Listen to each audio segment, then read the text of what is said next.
김정재 국민의힘 의원, 김종민 민주당 의원 이렇게 두 분 모시고 이야기 나눕니다. 어서 오십시오. 네. 예, 안녕하세요. 안녕하세요. 어제 축구 보셨어요? 네, 어제 보다가 너무 막 가슴이 아팠습니다. 아, 그렇죠. 네. 전반 20분까지는 참 분위기 좋았는데. 네. 네. 힘내주시길 바라고요. 네. 좀 가볍게 시작하려고 말씀드렸습니다. 자, 저희 영상은 이제 이상민 장관 해임 건의안 관련 내용이 좀 중심으로 나갔고 어떻게 합니까? 내일 발의를 하겠다는 거예요. 일단 원내 지도부한테 일임한 것 같더라고요. 의원총회에서는. 오늘 일단 뭐 당론으로 해임 건의 추진하는 거에 대해서는 의총에서 승인을 받은 거고요. 구체적인 뭐 방법, 뭐 시기 이런 것들에 대해서 지도부가 잘 판단을 해서 해라 이렇게 결정을 한 거죠. 근데 일부에서는 곧바로 탄핵안 올리자 이런 이야기도 있었다면서요. 그게 이제 그 전부터 탄핵안이 맞냐, 해임 요구안이 맞냐, 해임 건의안이 맞냐 이런 논쟁이 계속 있었습니다. 그래서 각자 판단이 좀 다른 게 있는 거죠. 근데 아무래도 이제 탄핵안 같은 경우에는 그 탄핵의 근거가 그러니까 불법성이 이제 확실해야 되거든요. 그래서 거기에 대한 검토를 해본 결과 일부 이제 법 전문가들은 이거는 충분히 다퉈볼 만하다 뭐 그렇게 보는 분도 있고 또 일부에서는 좀 이건 조금 뭐 약간 아리까리하다 이런 분도 있고 네. 엇갈리고 있습니다. 알겠습니다. 자, 일단 해임 건의안은 의원들이 좀 동의가 많은 상태고 또 국민의힘 대응을 보면 국정조사 보이콧 이야기도 나오고 대통령실은 오늘 이런 반응이 나왔나요? 해임 건의안 발의하면 국정조사를 보이콧하겠다. 이거 기존 합의 파기 수순 아니냐.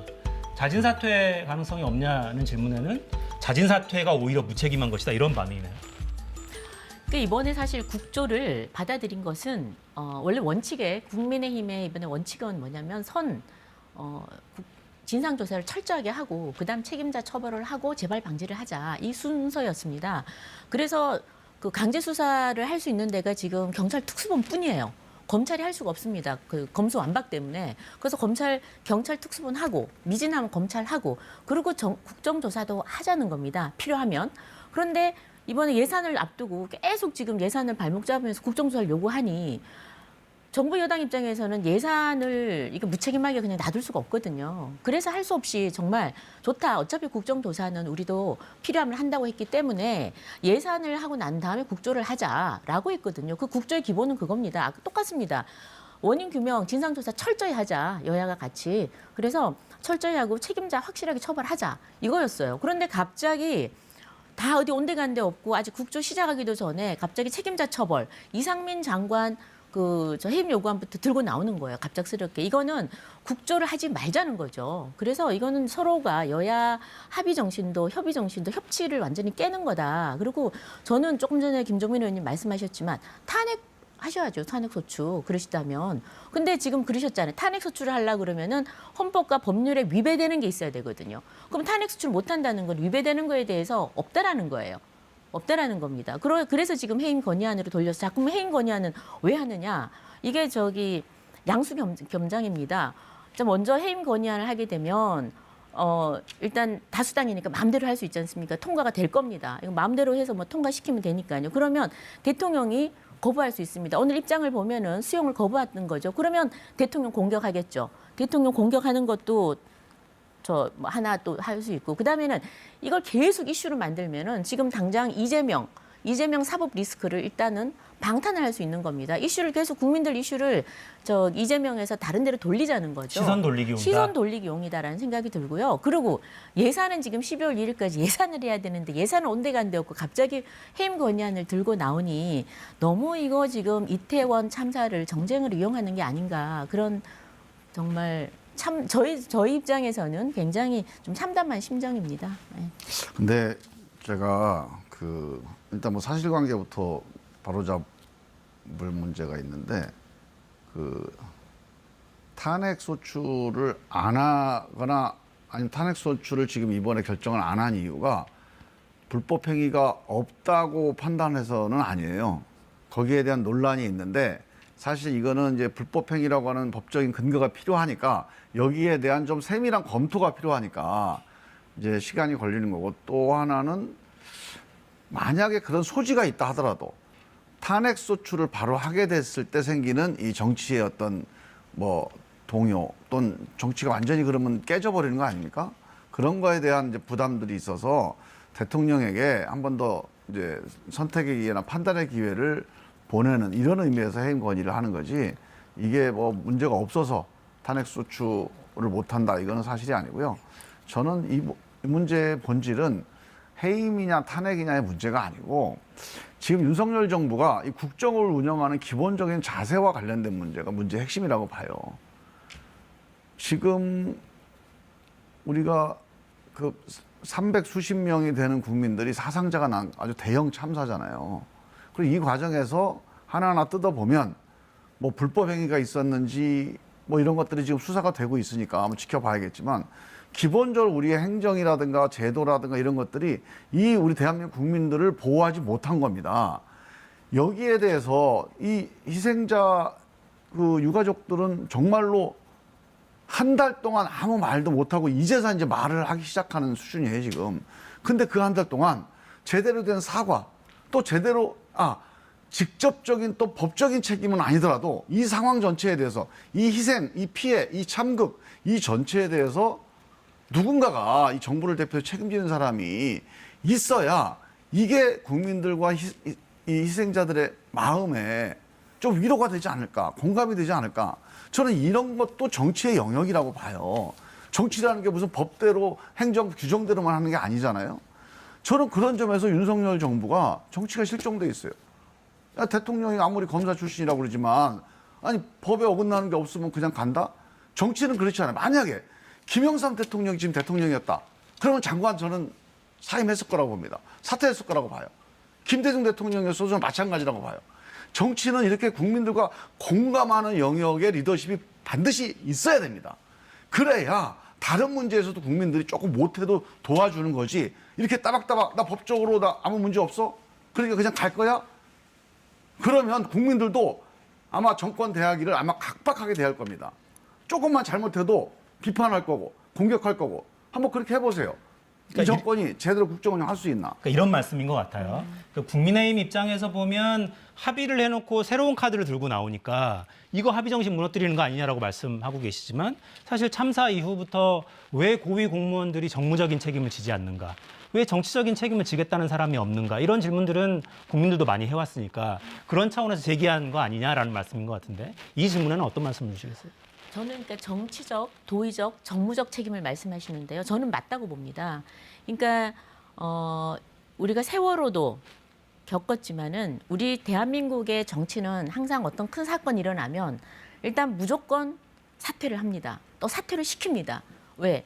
끓어오르는 국민들의 어떤 분노나 이런 걸 무마시키기 위해서 일단은 장관을 내려보내든지 누군가가 책임을 지고 물러나게 합니다. 그리고 뭐 심지어 세월호 할 때는 경찰청을 해체하고 심지어 조직까지 다 해체하고 했습니다. 자, 그런데 그 수년의 결과가 무엇이었느냐. 이제 우리가 좀 성숙돼 가고 있지 않습니까? 정치라는 것이 한번 봐야 된다. 그래서 지금 세월호 같은 경우에도 그 뭐 수십 차례 회의를 하고 조사위원회를 꾸리고 2,200억의 돈을 썼지만 그 해상 사고는 더 많이 나고 별다르게 사회가 진전된 부분이 없습니다.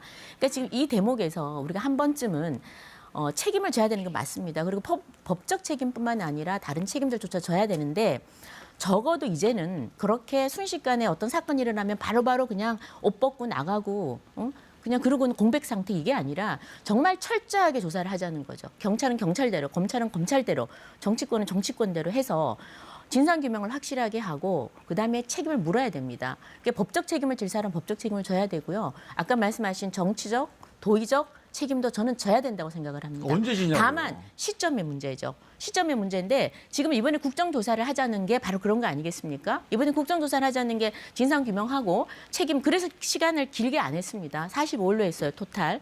그래서 책임을 질 사람은 지라 하고 저는 개인적으로 저는 분명히 질 거라고 봅니다. 질 거라고 보고 곧 경찰의 이제 중간 수사가 12월 초쯤에 저는 발표된다고 들었습니다. 그때도 분명히 책임을 지는 1단계가 저는 올 거라고 보고요.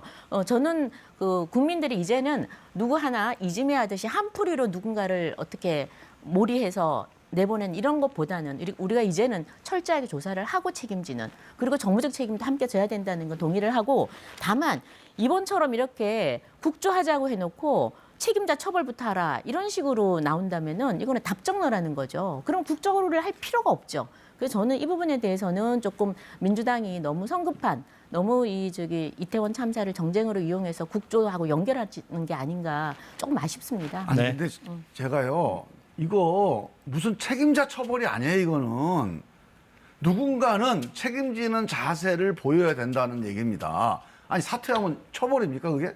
사퇴하면 어디 징역 가나요? 아니 장관이 그리고 이상민 장관은 수습 과정에서 잘못을 여러 번 했어요. 말실수를 많이 해서 정말 국민들 정서에 상처를 줬어요. 저는 이런 정도가 됐으면 대통령이 장관한테 야, 좀 서운하더라도 좀 물러서라. 국민들을 좀 위로하는 게 필요하다. 이게 정치입니다. 이런 정치가 필요하다고 얘기하는 거고. 나는 국민의힘의 김종재 의원님은 아니 뭐 야당이 뭐 잘못했다 이 얘기가 필요한 게 아니에요 지금. 대통령한테나 이상민 장관한테 이럴 때 좀 정치적 책임져라. 왜 여당 국회의원 중에 그런 의원 한 분도 없습니까? 이게 국민들 여론은 누군가는 좀 여기에 대해서 국민들 마음에 공감해 주기를 원하는 거예요. 공감 안 하고 있어요 지금 장관이고 대통령이고. 그냥 우리가 법적 책임 없으면 우리는 버티겠다. 이게 국민들 마음을 또 헤집어 놓고 있잖아요. 저는 이 역할을 왜 국민의힘 당도 안 하고 대통령, 장관 다 정치인들이거든 이 사람들. 예, 맞는 말씀이세요. 그런데 저 말씀도 충분히 맞지만 저는 또 이런 생각도 해봅니다. 우리가 책임을 지고 사과를 하는 것에서 사실 진정성이 있어야 되거든요. 그래서 그냥 입으로만 그때그때 하는 사과가 아니라 물론 이상민 장관 말실수했습니다. 저희도 비난 많이 했어요. 비판도 하고 뭐 아직 뭐 능숙하게 어떤 상황들을 좀 진행하는데 미숙한 점이 있다는 것도 인정합니다. 근데 그럼에도 불구하고 지금 어떻게 지금 생각하면 책임지는 자리에 있습니다. 재난안전의 총책임자로서 이번에 이 사태에 대해서 진상을 규명하고 책임을 질 자리에 저는 있다고 봅니다.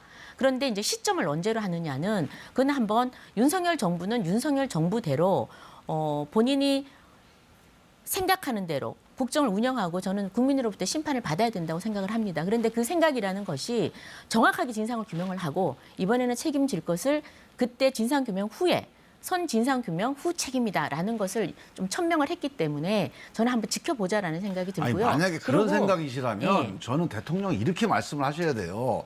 자, 국민들, 야당 다 의견이 일리가 있는 얘기다. 하지만 이 문제에 대해서 지금 진상규명하고 정리정돈을 해야 되고 하니까 그거 되면 내가 지금 뭐라고 얘기하서 내가 책임지고 그 국민들 민심에 보답하고 또 뭐 나름대로 합당하게 대처하겠다. 이렇게 이게 정치거든요. 네네. 이런 자세가 없어요. 그 그냥 자세 있고 내가 지금 뭐 그런 잘못했냐, 생각을 이런 하고 자세예요, 계십니다. 지금. 제가 아는 한은 바로 저 생각을 하고 계시기 때문에 이제 그런 거를 뭐 앞뒤 말씀하실 때 모든 걸 다 뭐 방송에 안 나와서 다 국민들이 알지는 못하지만 지금 그런 마음이세요. 아니, 야당 대표 불러다가 대화하면서 그렇게 설득도 하고 그럼 야당 대표가 또 그 얘기 들으면 아무래도 마음이 좀 바뀌지 않겠습니까? 야당 이거 대표가 아무런 지금 정치가 없잖아요, 지금. 맞습니다. 원래는 야당 대표 불러서 사실은 이러이러하다. 우리 한번 이번에 성숙한 정치해보고 책임질 건 내가 확실히 하겠다. 이런 것도 속내도 얘기하셔야 되는데 지금 야당 대표가 부르기에는 너무나 불편한 존재가 돼버린 거예요. 지금 잘못 부르면은 지금 검찰 수사가 임박해 있는데 무슨 그 가이드라인 줄 수도 있는 가이드라인도 준다고 또 비판받을 수도 있는 거 이래서 저는 지금 김종민 의원님도 뭐 이 야당 대표 이야기할 시간은 아닙니다만 김종민 의원도 의견을 피력하셨던데 지금 이재명 대표가 그냥 단순한 지금 야당의 대표가 아니지 않습니까? 여러 가지 문제를 안고 있어서 지금 이런 지금 이 교착 상태에서도 좀 술술 일이 안 풀리는 것 같습니다. 여하튼 중요한 건 지금 말씀하신 것처럼 그런 자세, 그런 생각들은 분명히 가지고 있다는 말씀을 드리고요.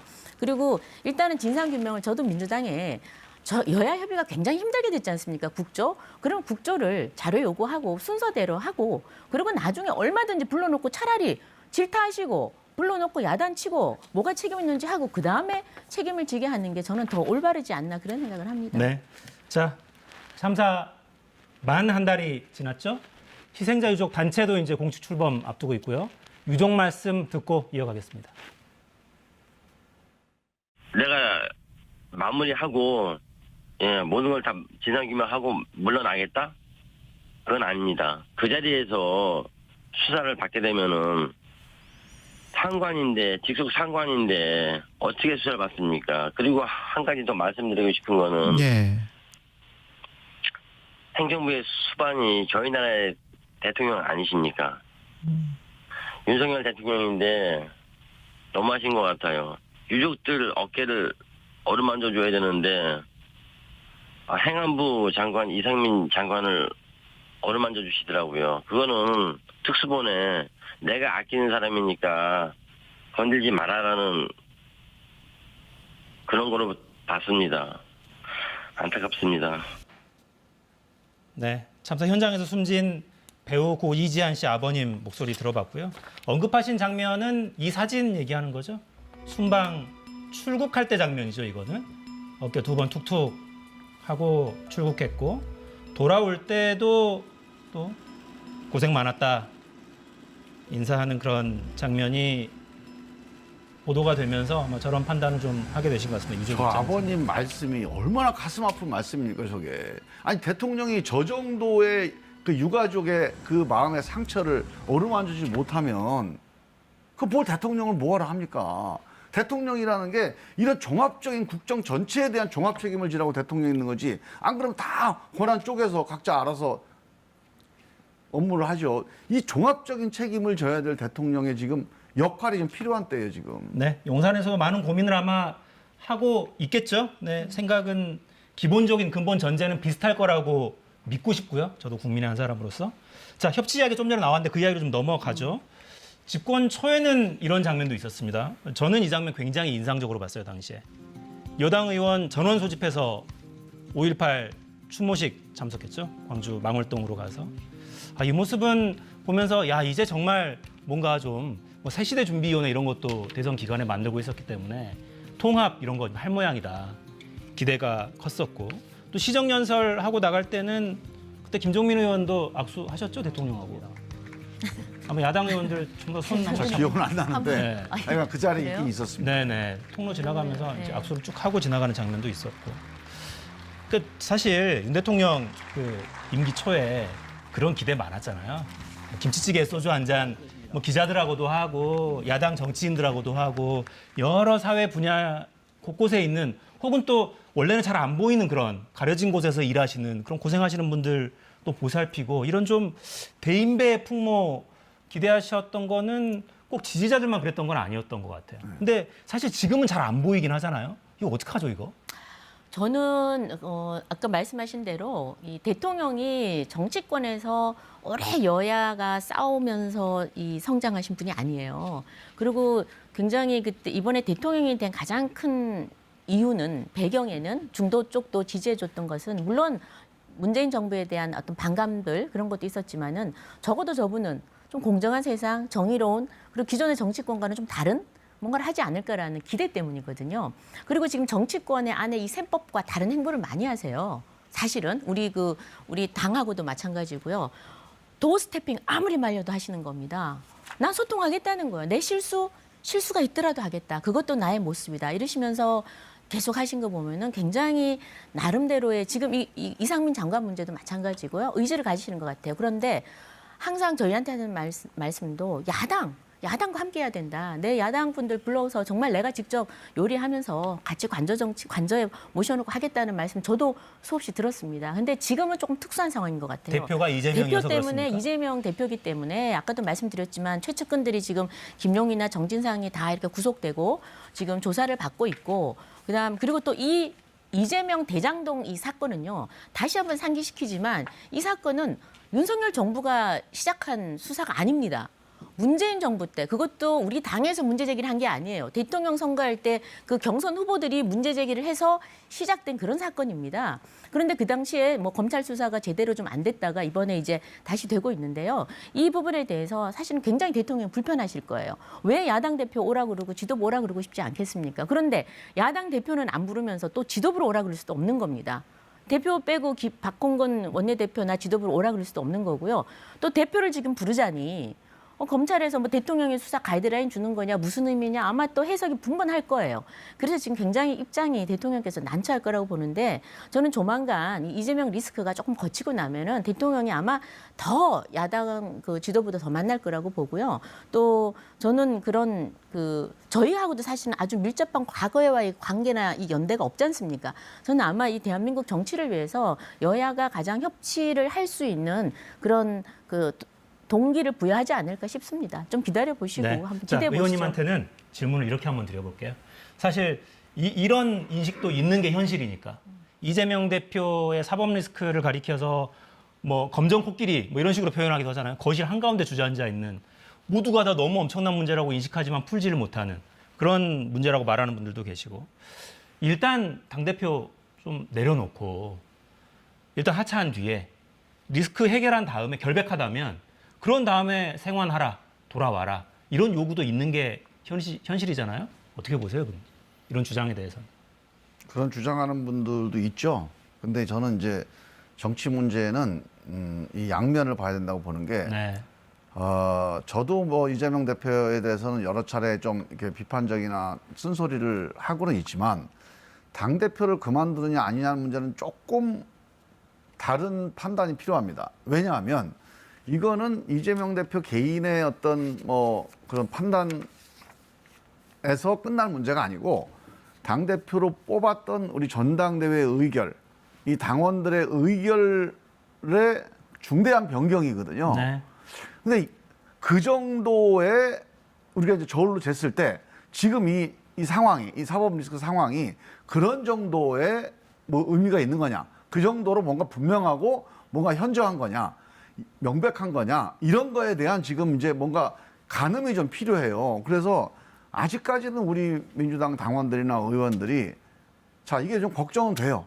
문제가 좀 있는 것 같긴 하지만 실제로 이게 이재명 대표의 어떤 뭐 범법 사실이라든가 아니면 뭐 본인의 범법은 아니라도 주변이 확실하게 범법으로 이제 특정이 된다든가 한 이런 상황으로 갔을 때하고 지금 이게 수사가 진행된 상황하고 좀 다르지 않겠습니까? 그래서 저는 이 문제에서는 적어도 전당대회에서 당원들의 의결 또는 어떤 선출 이 결정을 뒤집을 만한 정도의 사정 변경 혹은 확실하고 명백한 어떤 그 사실관계 이런 것들이 없는 한 당내에서 대표 물러가라 이렇게 하기는 저는 좀 쉽지는 않을 거다. 그러는 게 많지는 않을 거라고 봅니다. 그 대신 저는 우리 이재명 대표가 그렇다고 해서 뭐 당원들이 이재명 대표를 뭐 다 그냥 아무 걱정 없이 그냥 밀어주는 게 아니에요. 지금 잘해야 돼 대처를. 특히 이 당 대표 혹은 당권이라고 하는 이 공적인 권력을 네. 개인적인 사법 문제를 해결하는데 혹시 동원한다거나 아니면 그렇게 뭐 이렇게 활용한다거나 이런 인상을 주면 안 됩니다. 이런 오해 받으면 안 돼요. 그래서 진짜 공적인 당의 업무와 대표로서의 권한 행사에 충실하면서도 뭐 개인적인 사법 뭐 문제에 대해서 억울하거나 아니 문제 있거나 아니면 검찰에 뭐 수사에서 뭔가 잘못됐거나 하는 거에 대해서는 뭐 여러 가지 방어권을 행사할 수가 있죠. 그거를 뭐라고 그러는 게 아니라 그거를 이런 개인적인 문제를 이 당의 문제로 또 당 전체의 그 어떤 당력을 동원해서 그 대응을 하게 되면 국민들이 보기에 민주당이라고 하는 공당을 어떤 개인적인 사건에 이용한다. 그러면 그게 더 지지도가 떨어집니다. 신뢰도가 떨어져요. 그래서 그 점에 대해서는 저는 민주당을 위해서는 물론이고 이재명 대표 본인 이 사건에 대한 대응을 위해서라도 그 점에서는 분명하게 슬기롭게 대처를 해야 될 필요가 있겠다. 저는 그렇게 봅니다. 네. 자, 한번 하시겠어요? 네, 저는 이재명 대표가 이 민주당이라는 정말 공당, 제1야당을 자기의 개인 비리의 방패막이로 쓰려고 이미 작정하고 덤빈 사람이에요. 개항을의 국회의원으로 나오고 당대표로 출마했을 때 이미 모든 국회의원들을 사실 민주당이 건강해야 되거든요. 대한민국의 정치를 위해서는.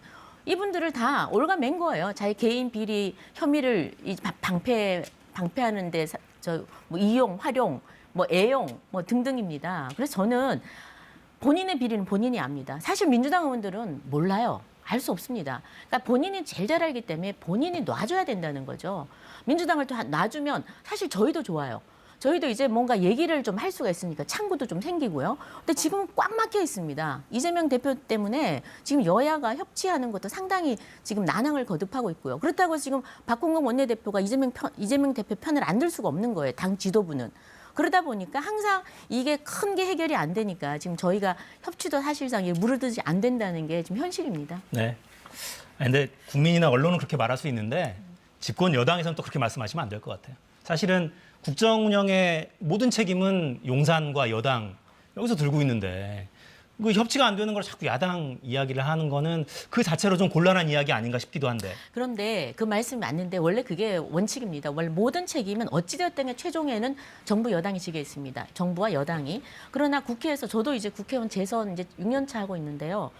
정말 할 수 있는 게 아무것도 없습니다. 저도 이번에 예산 일방 통과되는 거 보고 법안 계속 당하다 보니까 정말 맥도 빠지고 힘도 빠지고 그래요. 그래서 책임은 저희가 져야 됩니다. 그럼에도 불구하고 책임은 저희가 져야 되지만 그 과정에서 그 국회에서 정말 다수당의 힘이라는 게 엄청나다라는 걸 제가 느끼고 있고 저희들도 참 답답합니다. 근데 네. 저는요, 제가 한 말씀만 꼭 드리고 싶은데 예전에 우리 구한말에 네. 그 시아버지하고 며느리하고 막 싸워가지고 우리가 구한말이 엄청나게 어려웠잖아요. 그래서 결국 식민지로 일제한테 망했어요. 예? 그때 권력을 잡고 있던 사람들이 그렇게 분열하면서 싸우다가 나라를 망가뜨렸습니다. 지금요, 우리가 코로나만이 아니라 미국, 중국 충돌하죠. 러시아, 우크라이나 전쟁이 일어나죠. 그다음에 북한 핵무기 있죠.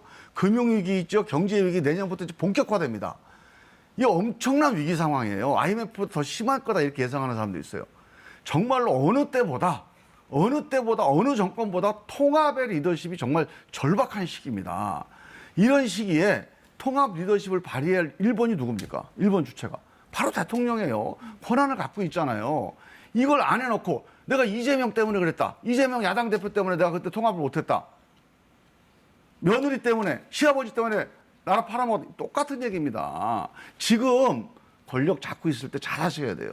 지금 여기서 이재명 대표를 만나고 안 만나고 둘째 문제고요. 당장 이상민 장관 정치적으로 야 국민들 공감하게 해서 너 좀 물러가 있어. 이게 무슨 이재명 대표랑 무슨 관계가 있습니까 이게. 맞습니다. 전혀 관계가 없고요. 맞는 말씀이세요. 최종적인 책임은 대통령이 집니다. 정부 여당이 지고. 그런데 지려고 하니까 국정과제 지금 말씀하신 그런 문제를 해결하기 위해서 국정과제 수행을 해야 됩니다. 그런데 법안 80여 건 냈는데 통과 하나도 안 시켜요. 예산 하나도 안 해줍니다. 지금 완전히 다 발목 붙잡고 있어요. 12월 2일까지 이게 통과가 돼야 되는데 예산 얘기는 하나도 안 하고 국조 얘기를 합니다. 지금 갑자기 이상민 장관 해임 건의안을 12월 2일 날 내겠대요. 원래 12월 2일은 예산안 통과가 법정으로 마지막 날입니다. 그런데 이런 얘기는 민주당이 하나도 하지 않습니다. 대통령 보고 책임을 지라고 물론 책임을 져야죠. 그러나 일을 하게 해줘야죠. 발목을 잡고 발목을 꺾고 아예 그냥 주저 안 치는데 어떻게 일을 합니까? 그러니까 제발 좀 일을 할 수 있도록 아무리 다수당이고 막강한 파워를 지닌 정말 무시무시한 민주당이지만 좀 일을 할 수 있게끔 차라리 채찍을 가지고 때리면서 일을 시켜주세요. 일을. 의원님, 네. 지난 30년 일을. 동안 발목을 꺾지 한국 말고 일을 정치가 시켜주세요. 여당 맨날 쌈박질하면서 국민들 욕을 많이 먹고 있잖아요. 근데 딱 한 가지 확실한 건 있어요. 자, 여당은 독주하고 대통령과 여당은 독주하고 야당은 발목 잡기 해서 이렇게 국민들한테 혼나고 있는 불신을 받고 있어요.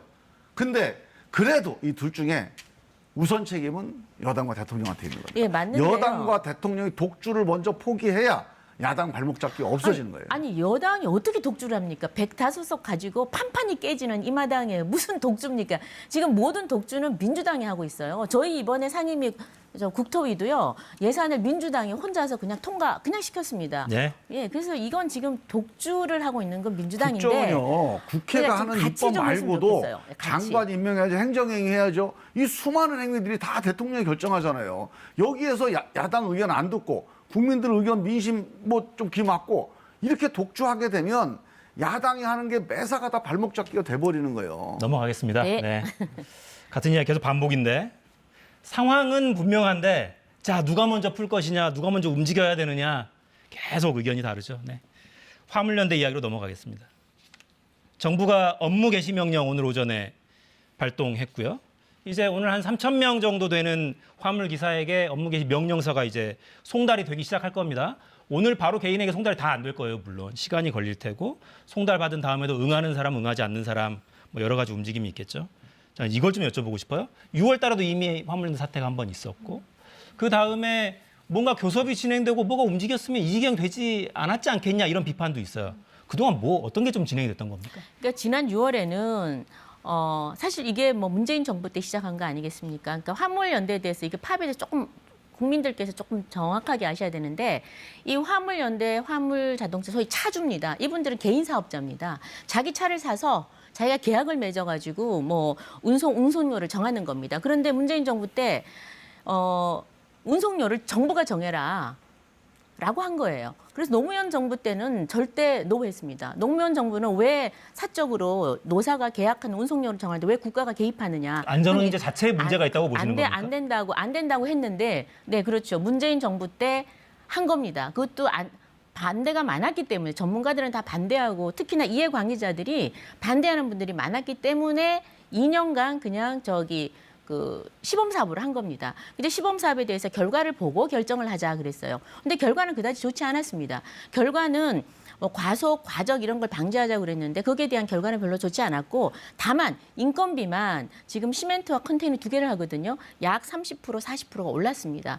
그랬는데 이제 이분들이 더 확대를 해달라는 거예요. 근데 정부하고 지난 6월에 자 그러면 일몰제 올해 마지막이 되는데 이것만 연장을 하는 거 하고 품목 확대는 좀 더 논의를 계속하자라고 했습니다. 왜냐하면 그때 파업을 8일, 9일 하면서 거의 대한민국 산업이 완전히 다 무너졌기 때문에 일단 정부에서 그랬는데 지금 이제 시간이 지나면서 중간중간 만나고 저도 많이 만났어요. 저도 많이 만났는데 그쪽은 품목을 지금 화물연대 쪽은 계속 해달라고 그러는 것이고 정부와 저희 당의 입장은 지금 품목 확대는 안 된다. 왜냐하면 지금 품목 확대를 해달라고 하는 그런 보면은요, 그 분야를 보면은 충분히 인건비를 받고 있습니다. 그리고 이거는 화주, 그러니까 운송자와 차주 간의 계약 관계인데 서로 계약을 해서 충분히 하고 있고 또 금액도 저희가 여기서 밝힐 수는 없지만 저희가 다 받습니다. 네. 충분히 안정적인 소득을 어느 정도 보장을 받고 있기 때문에 이건 자유 시장 경제에 맡겨야 된다라는 겁니다. 그래서 굉장히 이 부분은 지금 민노총에 혹시 조직 확대를 하기 위해서 그렇지 않은가 이런 문제도 좀 제기를 하고요. 그다음에 현장에 가보면 지금 건설업이 건설업뿐만 아니라 모든 지금 현장에서는 이 민노총, 노조, 파업, 불법 행위에 대해서 아주 몸서리치고 있습니다. 그래서 이번만큼은 절대로 이렇게 불법 행위에 대해서 정부가 그냥 있어서는 안 된다. 지난번에도 그냥 경찰력도 무기력하게 다 무너진 거예요. 근데 이번만큼은 좀 법이 취하는 그런 좀 건설 현장이 됐으면 하는 바람도 국민들이 또 많습니다. 네. 네. 자, 오늘 오후에 대통령실에서 브리핑이 있었는데 이렇게 이야기했어요. 집단 운송 거부를 빨리 수습하고 현장에 복귀하면 이게 전제되면 정부가 어려운 점을 좀 살펴서 풀어줄 수 있겠지만 명분 없는 요구를 계속한다면 정부도 모든 방안을 강구해서 단호하게 대처할 수밖에 없다라는 윤 대통령 발언을 전달했고요. 네. TF를 구성해서 논의할 수는 있다. 근데 노조는 TF 그 약속을 믿고 풀 수는 없다 이런 입장인데 어떻게 풀면 좋겠습니까? 일단 논의를 하고 대화를 해야 되고요. 저는 이제 이런 경제 사회 문제가 이게 화물연대 문제가 옛날에 벌어진 일이라고 하는데 그렇지 않은 문제가 어디가 있습니까? 다 이 생계 문제라든가 아니면 경제 사회적 갈등은 오래된 문제들인데 이게 지금 이제 분출되기 시작하는 상황이 또 된 거예요. 앞으로 이제 더 심해질 겁니다. 화물연대만이 아니라 온갖 군데서. 그래서 저는 걱정이 매번 이 사안마다 우리 정당이라든가 국회가 나서서 이게 옳다 저게 옳다 이렇게 할 수가 없어요. 이런 건 그야말로 당사자주의의 원칙에 입각해서 협의해서 대화로 결정하는 게 제일 좋은 거거든요. 그럼 제도적인 거는 또 여야 간에 합의해서 타협하면 되는 건데 저는 이런 문제가 이렇게 갈등으로 예민하게 분출하거나 폭발되게 되는 상황, 이 상황 자체를 우리가 고쳐야 된다. 관리해야 된다는 건데 이 가장 큰 문제가 뭐냐? 정부가 기본적으로 이제 행정행위를 하는 주체 아닙니까?